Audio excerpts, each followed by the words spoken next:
আলহামদুলিল্লাহ বন্ধুরা, আবারও চলে আসলাম। সফলতা হচ্ছে হলো বিষের মতো। কথাটা কেমন হলো? আসলে হলো কি যে সফলতা বিষের মতো, সেটা কিন্তু আমার কাছে নয়, আপনার কাছে বা আমার চারিপাশে যারা রয়েছে তাদের জন্য এটা। বিষয়টা কেমন হলো না?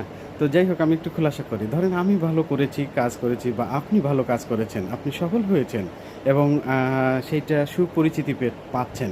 ওই জায়গা থেকে হয় আমারটা আপনার কাছে বিষের মতো মনে হবে, না আপনারটা আমার কাছে বিষের মতো মনে হবে, এরকম। তো বিষয়টা হলো যে সেই ক্ষেত্রে আমি যদি আপনার সাথে পড়ি যে আপনার সাফল্য দেখে, তখন কিন্তু এভাবেই আমরা নরমালি আলাপ আলোচনা করি যে আসলে এই সাফল্য আসলে এই সাফল্য বয়স অনুসারে আসলে খুবই ছোট। সেই জায়গা থেকে তোমরা অনেক কিছু অর্জন করে ফেলেছো, যার দরুন এটা তোমরা হয়তো ভ্যালু করছো না। এই যে এরকম নানানভাবে কথা বলে, এই কথার কিন্তু একটা মারফত আছে। এই কথার মারফত আমরা সহজে বুঝি না।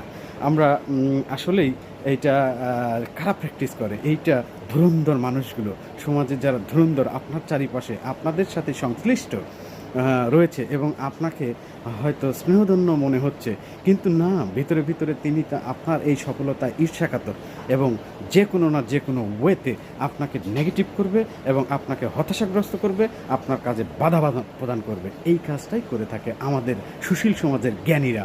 ধন্যবাদ সবাইকে।